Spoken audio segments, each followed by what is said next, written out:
Hello and welcome to Apples and Oranges. Before we get started today, I'd like to mention that today is the podcast's 10th anniversary. I can't believe how far it's come. I remember the first days of the podcast recorded in my garage with just a few friends when I was still in college.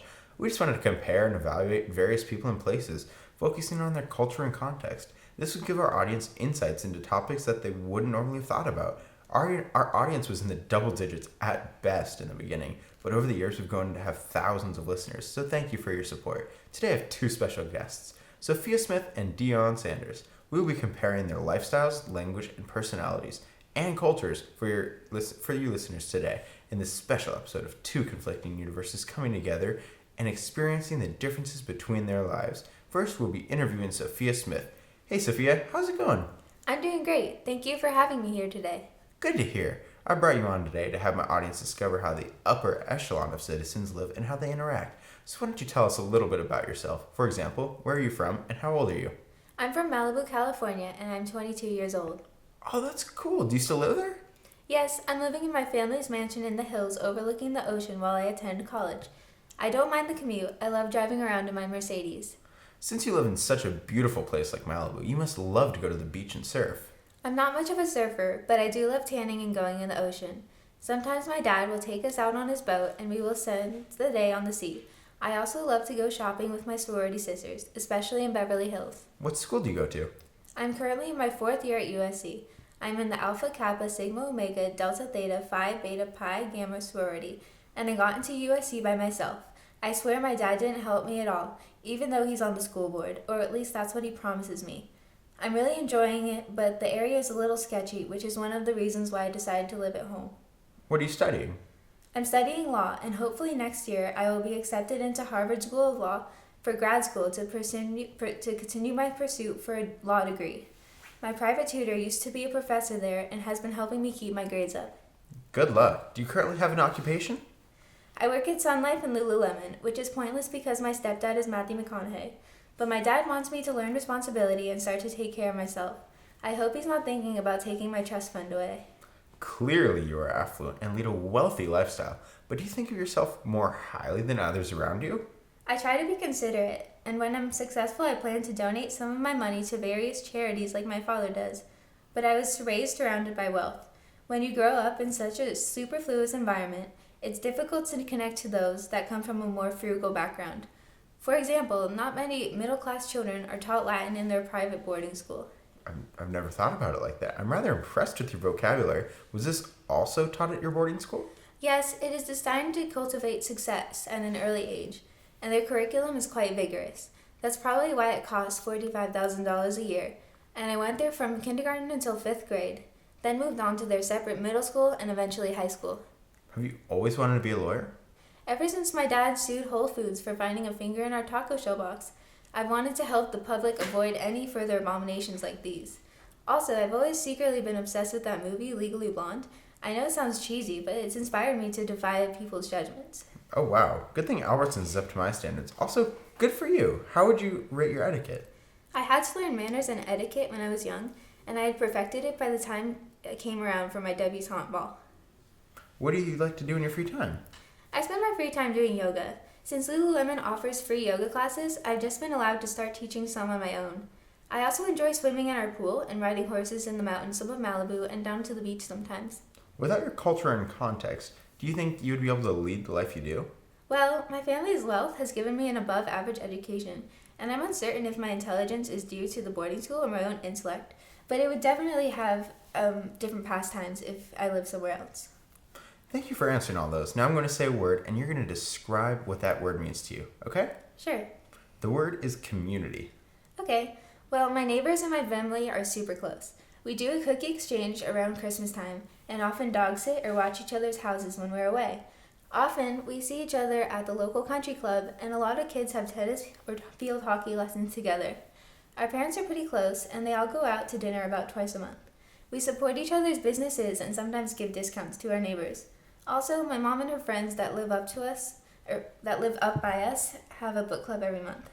All right, that concludes our questioning of Sophia Smith. Thank you for coming by today, and we really appreciate it. We're going to call you back onto the show in just a little bit, so why don't you go and wait in the lobby? There's some snacks and refreshments if you'd like some. Are they gluten-free? No. Okay, I'll just go get some Starbucks. Hello, Dion. How are you? I'm doing fine, Patrick. Thanks for having me. I brought you on here to represent the lower class demographic. So how about you tell me about yourself? Like, where are you from? Well, I'm currently living in Compton, California, because times are tough in Maryfield. But I was originally born in Inglewood. Where do you currently work? Right now, I'm just working at McDonald's as a cashier. But trust me, it's only temporary. Once my career as a rapper takes off, I'll be able to move out of this dump and get my mom and younger brother a better life. How old are you, Dion? I'm 20 years old, sir. And are you currently attending school? No, I'm not, because I actually dropped out Of college? of high school, actually. For what reason? I had to drop out and support my family. My mom was getting sick and my older bro was shot up. They really needed me, and I think school was that important compared to my family. You haven't mentioned anything about your father. He left when I was only 3. I'm so sorry about your loss. Do you know why? Nope, he just went on up and left us. So when my bro died, I really needed to support my mom. Well, your decision is quite selfless. Tell me more about your rapping career. Well, I have several mixtapes, but none have really taken off yet. Could you give us some examples of the language you use in your raps? Yeah, I'd be happy to play one for y'all, but I don't think it's really appropriate for your audience. Why? What kind of words do you use? Well, I use lots of racial slurs and curse words, all to communicate my point and with more emotion. I also talk about gangs and the hardships me and my people have to endure. What hardships must you endure, and who are your people? I feel like my people is my black community. The only people who have culture like me and use words like me. You know what I'm saying? People that live near me, that is what defines my people. And the hardships? Well, they're really just money centered. Like most everyone's problems, to be true though. But ours are different, particularly because we just trying to scrap by. We just want to make it a good life for us and our families. I really hope to make it big one day and pay back my mama for all she has done for me and my family, you feel? Maybe buy her a house of her own. The other hardships my bros and I gotta face are each other. Every brother wants the best for him and his family. So that means some bros turn against other bros just to steal from them. That's why we join gangs, and that's how we protect ourselves. We gangs are families, and that's how we stay safe and really protect ourselves. You mentioned that language shapes your culture. Would you care to explain? Yeah, well, we all use similar words, and I feel like that's what really separates my black culture from the other cultures surrounding me. Well, like, what words exactly? And really, how does that differentiate you? Well, you know, we use like rich slurs as a term of endearment, whereas most others see it as an off-limits and offensive word. So I guess that could mean that my culture really defines the meaning to a word, and also the context. Like in the hood or versus in Beverly Hills or something. We use the words and shapes the meaning too. Now we're going to play a small game. I will ask you a word, and you will define what that word means to you. Alright. The word is community. Well, like I said earlier, community is my people. Like my family and bros and also gang members too. We are community. We keep each other safe and look out for each other. We are family, and these guys are my brothers. We got each other's backs. That's what I think of community, my man. All right, thank you. We will call you back in a bit. Go enjoy some free snacks and refreshments in the lobby. Alright, I'll definitely hit up that snack bar for sure. Since this is the 10th anniversary of Apples and Oranges, we're going to try something a little different this episode and do a test. I don't know. I've been here for a very long time, and I have a charity luncheon tomorrow. I can't be late for that. I'm hosting. Who cares? I'm going to play a segment of our second guest, Dion, and his interview afterwards. I want you to respond to my follow-up questions about his interview and what Dion has said. Ready? No. I don't really feel like doing this right now. I have to start getting ready soon for my event tomorrow. Accessories don't pick themselves out. Love the enthusiasm. Let's start. I had to drop out and support my family. My mom was getting sick and my older bro was shot up. They really needed me, and I think school was that important compared to my family. Okay, what about it? What do you think this man's financial situation is? Well, just based off his language, he sounds like he might not be very wealthy. He uses quite a bit of slang, and his grammar is terrible. Where do you think he might live? Maybe a city? I'm not sure. Based on what you heard so far, do you think he has a chance to be successful? Yes, if he applies himself and attends school, He could make something of himself if he has realistic goals. Huh, interesting. So would you consider him to be consistent with the stereotypes associated with a black man from Compton? It's difficult to get a good judgment of him from such a short audio clip, but so far, yes, I do.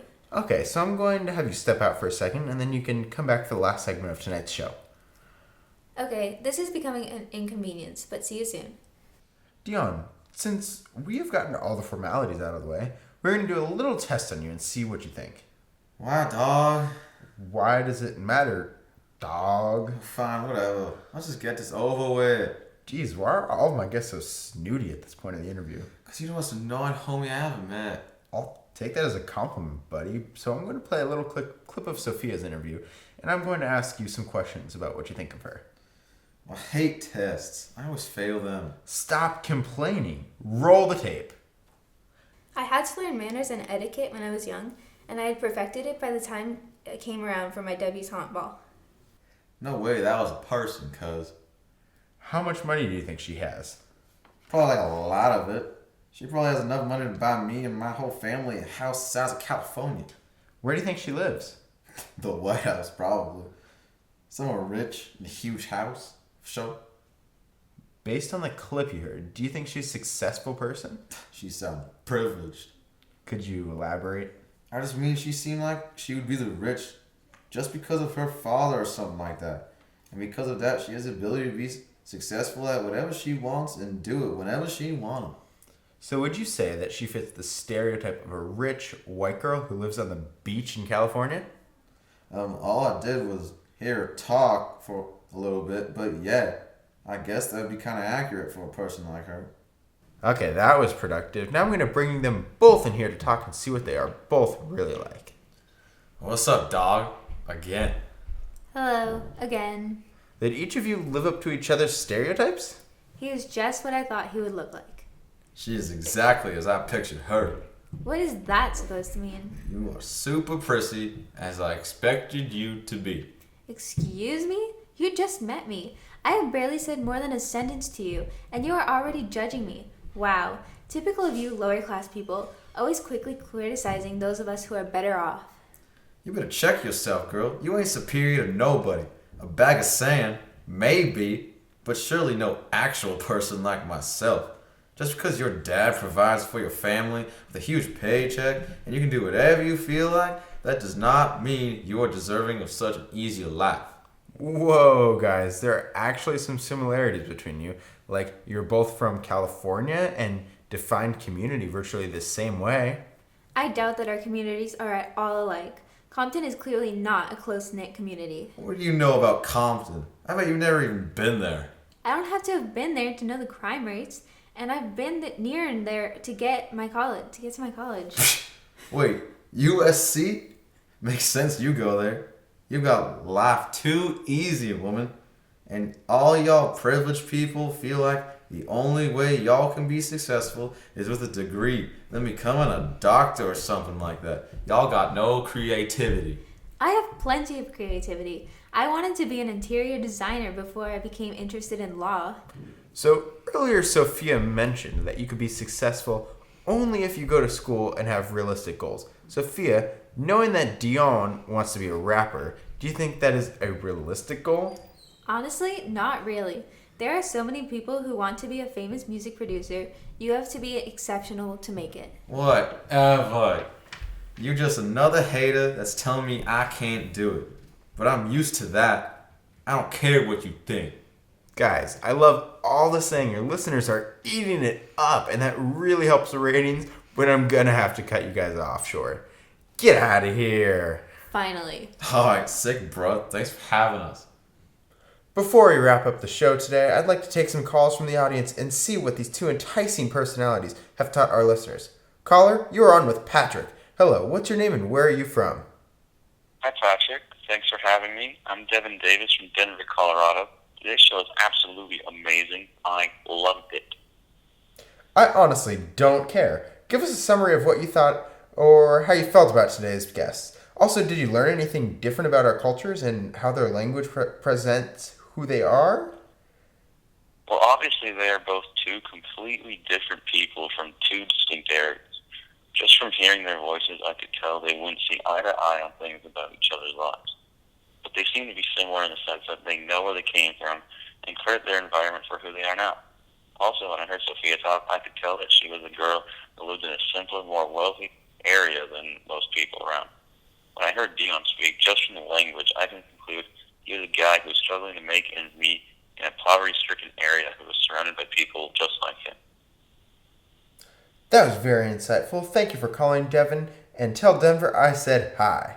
Let's go to another caller. Hello, caller. You are on with Patrick. Give us your name and where you are from. Hey, Patrick. Thanks for accepting my call. My name is Samantha Summer, and I'm a huge fan of your podcast. I loved that new section you did where you had your two guests meet. I thought it was fascinating that the meaning of the word community was the same for both of them, despite their vastly different culture and context. I'm from Columbia, South Carolina, and we don't have such a diverse culture in such a small radius like you do out there in California. I also thought it was interesting how Dion didn't resent his roots, and instead used his culture to create better and more meaningful music. Maybe this podcast has helped him get a little bit of publicity. Thank you for another great show, and congratulations on 10 years. Good to know people are learning from this show. Thank you for sharing your thoughts today, Samantha from Southern Carolina. I'd like to thank all my listeners for tuning in to this week's special edition of Apples and Oranges. It has been very fun and my pleasure to host again this week. I look forward to spending another 10 years with you faithful listeners. Tune in next week to hear us talk about the comparison of London, England, and Donald Trump. Of course, with each's subsequent culture.